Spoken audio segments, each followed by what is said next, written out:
with that. They need to get the ball to Sanders more. They've been feeding him well the past couple of weeks. It feels like we're finally getting to that point. I mean, the guy's going to be a 1,000-yard back this year. Yeah, well, I think the way that they used Miles Sanders this last game is how they should use him every week. Miles is one of those guys. I mean, there's not many guys in this league where you can give him a ball and he could take it to the house at any point in time. And guys like that need to have the ball more. But I really like the way they've used Miles the last few weeks. I would like to see him more involved in the passing game. I think he's got 15 receptions on the year. But, I mean, Miles is making it hard for me to want to let him walk. Like, I'm trying to think, all right, how are we going to keep all these guys, He does seem like he would be the odd man out in terms of signing people.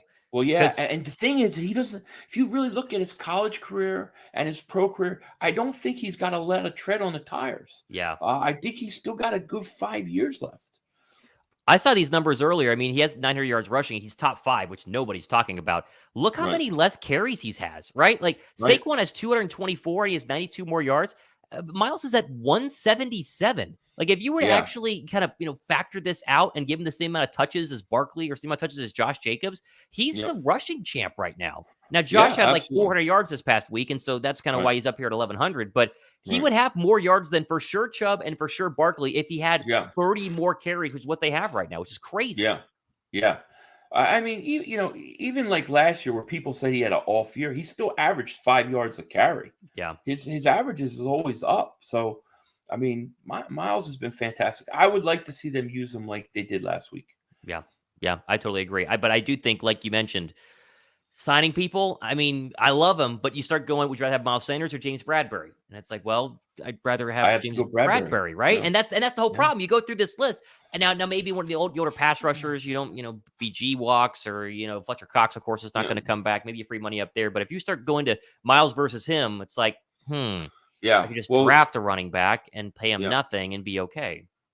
Yeah, what they need to do is how he needs to work his magic, Like you got to figure Hurts is getting an extension this year. They're not going to wait and let him go into a final year contract. So they need to structure it in a way that it doesn't really kick in for another year, and that's what they need to do. They find a way where they give him an upfront signing bonus that doesn't go against the cap. It doesn't really kick in till 2024. Right. And then maybe you bring Bradberry back for a year or something like that. I would like to see Bradberry come back and then take one of those 2 first-round picks and draft a corner and let the corner just sit behind Slay and Bradberry. I think that would be ideal. I totally agree. And when you go through the list of free agent names, I mean, it's an absolutely massive list. I mean, I just pulled this up on the screen. I was looking at this the other day. Obviously, Cox is not coming back. I mean, there's no way that they re-sign Fletcher Cox unless he takes some sort of massive pay cut. But I think he tries to get one last contract for 2 or 3 years somewhere else. I think you got to bring Hargrave back. I think he's your best D tackle at the moment, and him with Jordan Davis is a good pairing. We want Bradberry back. Sayamalu, probably not, depending on what they want to do at center. But if Kelsey leaves, then you kind of lose out on the center spot there. And Dillard played center this past week, guard this past week. Which I'd never seen before. So maybe that's a spot for him. I don't know. Dillard probably walks, though, because he's undrafted free agent, wants to go somewhere else. I think you got to probably do either White or Edwards. I'd pick Edwards. One of the two. Right?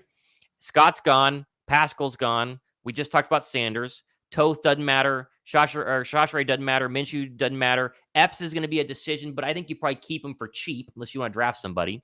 Quinn's gone. Get rid of his ass. You do? You're not an Epps guy? Marsha Epps is what I call him. He's definitely, if you could get him super cheap, I'd keep him. Yeah. But I would draft somebody. If he was a backup safety, I would think he'd be great. Okay. I just don't think I don't think he's a starter, Yeah, I agree.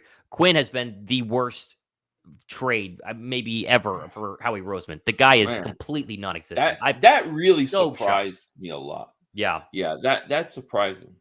You would think that going from 18.5 sacks last year, he wasn't going to get that. We know that. But, 7 this year? 8 this year? Yeah.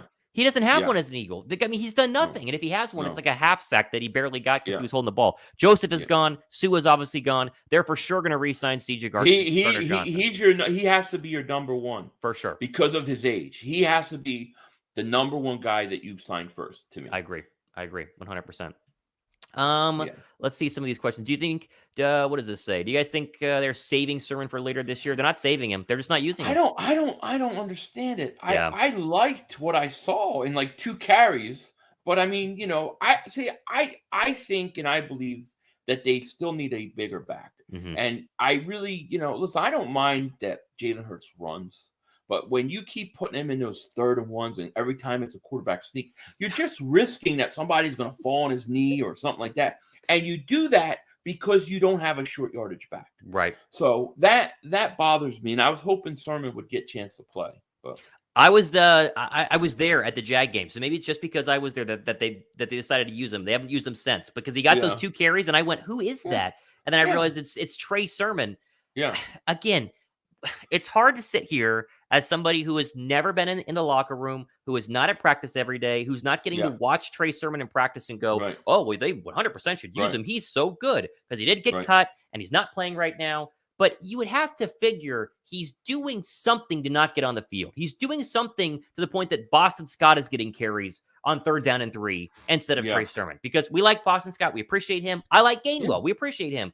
But they sometimes get these short yardage carries on very important short yardage downs where you need a first down and you go, don't you think Trey Sermon's a little thicker, a little bit more, run you over type of guy, and they don't use him. So either they don't want to use him, and that's their own decision, or there's something in practice that's telling them, you know what, we can't trust this guy. And excuse me, again, it could go back to the whole fumbling thing. Maybe they're fumbling a bunch in practice and they're like, it's just not worth trying it. But I agree, bleeding Kelly Green, it's very confusing. It's very confusing.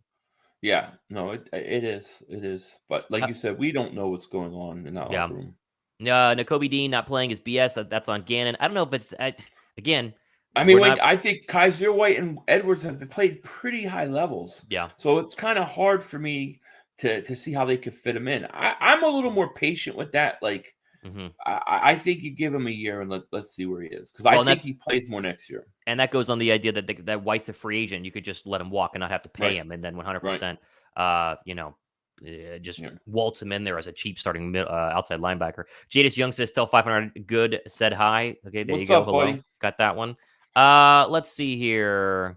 We think the Saints pick will end up being top 10, top 5. Talked about that earlier, and we both think it can very easily be top 5. I mean, that's I think 100%. Top 10. I feel pretty good about top 10. But yeah, for sure about top 5. We got a shot. Yeah, no, I definitely agree with that one. Let's move over to talking about the free agents. And I know that all of us talked about this past week in terms of these guys to sign. And we can start here with Malcolm Jenkins. And I'm very curious your thoughts on this one, because this was thrown out there first as kind of like, hey, wait a second. No, he's a free agent. Why don't you sign him? And I went like, that's ridiculous. They're not going to sign him. And then he went on I forget what show it was, the John Clark show from NBC in Philadelphia. Yeah. And he basically said, like, yo, sign me. Like, I'm good to go. I can play right now. And then I went, whoa, maybe that could be an option. We love Jenkins. I love the guy. Yeah. And immediately Weddle's name is thrown in there from last year. Do you think it's like a realistic thing? Do you think Howie's actually thinking, hey, Malcolm, what if you came and played? We'll sign you week 16. You get one game in to get ready and then into the postseason. No, I don't think it's realistic. It's like Sproles a few weeks ago, right? Saying that he could come back and do returns for a run. I mean, I love Malcolm Jenkins. I think it would be interesting. I just don't know how realistic it is, especially when you're older like that, to come in, get a hamstring or anything, then it's pretty much done. So I don't know. I don't think that they're going to go that route. It sounds nice though. It does sound nice. It makes for a really good headline, too. I mean, the idea of getting him. I don't know how it works in terms of unretiring players, because we can bring up Rob Gronkowski as well, because that name was thrown out there. And that NFL rumors on Twitter, that Twitter handle, you never know if that guy is just, pulling stuff out of his butt or if he's being legit. But that name was thrown out there. Isn't it if you retire with a team? Because, like, Jenkins retired, right? Or did he retire? Or I guess just, whatever you call it in the NFL. Don't you then, if you come back, first have to go back to the team and then be released? I think that's how it works, right?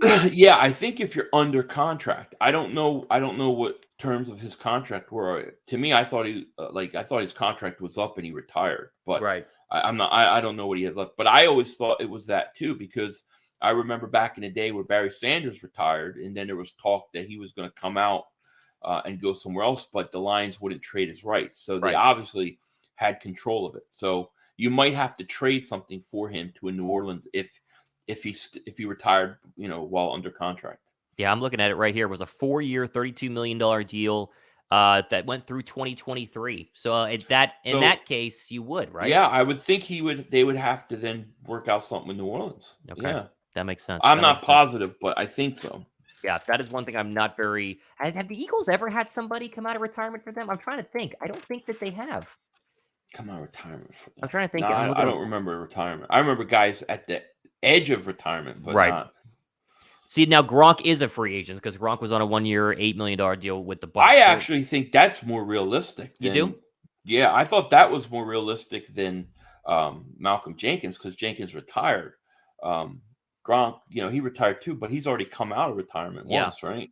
Yeah. So, but For me, it's both of them are unlikely, though. Yeah, it's unlikely. And if Brady was the quarterback of the Eagles, we would probably be talking about it more realistically. But the fact, what's his tie here? It's like, has he played? He played with Sue, I guess. Like that's the one person on this roster that he's actually played with. And if you could go ahead and fix some things. Now, what I've liked about Steichen with Dallas Goedert being out is they focused more on throwing the football to the outside receivers. People don't. I don't think anyone's kind of put this together. Quez Watkins has come alive as soon as Dallas Goedert gets off the football field, right? And it feels like that's kind of been the replacement. I thought that they would go to Calcaterra or they go to Stolmore. They've completely ignored that. They said, no, thank you. We do not trust these guys. And it's been a lot more of really Quez Watkins and Zach Pascal getting these reps. They don't seem to be missing him as much as we thought that they would. Like the offense is just fine regardless. Yeah, no, Quez has been great ever since he fumbled that ball against Washington. He's been really good. I do think a lot of that has to do with Dallas Goedert, and we talked about many times. I know many people have talked about the fact that they really needed a number 2 tight end. Who was their number 2 tight end? They really didn't have one. Right. So it doesn't surprise me at all. I actually thought when Goedert went out that we were going to see more Pascal. I thought they were going to utilize him more, but it's been Quez, and that's okay, Yeah, and it's been fine. And Quez basically didn't get used the first half of the season. I mean, he literally was non-existent, and Pascal was hardly used until the Steeler game. And then it was like, oh yeah, Zach Pascal's on here. I remember we were excited about that free agent signing, and that was just so long ago that it was kind of forgotten. Yeah, no, I think they've done just fine. I think Steichen is for sure gone. I think he's going to be hired somewhere, and I think he should. Gone. No, let me ask you one question. I got a question for you. Yeah. Because the Eagles went out and signed it and hired an offensive coordinator to consult your defensive coordinator. Right. So to me, I'm wondering, like, do you take that as a sign that there's something they're worried about with Gannon, that they feel they need an offensive mind to come in and show him? See, I thought about, because this is the Colts guy. This is the whatever Brady is. His last name Brady. Yeah, Marcus Brady, I think, something like that. I first thought that. But then after the Green Bay game, I didn't see any changes. Now, I'm not an expert, but to me, if I was coming in to consult Jonathan Gannon, and this is obviously an offensive coordinator, so he knows what he's talking about, you would think there would be some at least visible changes to the defense just every now and then. Now, the problem is, I think our minds think, well, blitz more, or, do this more, or do that more. Maybe there were changes that we didn't see, but it was weird. The problem is, I don't know if this is commonplace in the NFL. I can't think of another time where they brought an offensive guy in for the defensive side, but you also think, wouldn't that be a normal thing for NFL teams? Hey, look, we love your defense. Here's a guy that's going to come in. He's just going to tell you how he would attack your defense, and that would be great, right? Yeah. Like, that's my other thought there. Is this normal, and we just don't know that it's normal in the NFL? I don't know. I mean, when they first signed the offensive coordinator, my first thought was, well, maybe they're getting him in place in case Steichen leaves next year. Right. And that's the plan.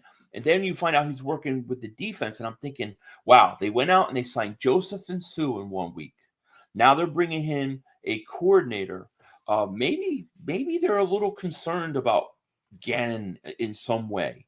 You would just think that they could go and talk to him. That's what blows my mind. Like every time that something bad happens, or like when the Eagle fans, when we see things throughout the Eagle history that really, got us upset. And I can think of many times, you just think of some play calling in the past and some back when Chip Kelly was happening. It was like, why are we Right. calling this sort of play stuff? For early Doug Peterson, we do some weird things on third down that didn't necessarily work. And then they start to kind of figure things out. You would just think that somebody would have the guts to go to Gannon and say, hey, man, look, I don't know if this is working. Like, I'm just not sure that we should play complete shell coverage on third down and 1 and play 10 yards off the receivers to give them a wide open screen. But you got to figure that's probably happening, right? I mean, you're trying to win games to make millions of dollars. It's not like they're afraid to do so. And then you hear who wasn't it CJ Gardner-Johnson this past week who raved about the Gannon defense? It was somebody on the defense that was like, this is the best defense I've ever been in. It's unlocked my potential. I love it. So again, I don't know what to think. Well, I think when it comes to secondary and defensive backs, he's great. I think he does a fantastic job. To me, like I said, I think he's a smart coach. I think he knows what he's doing.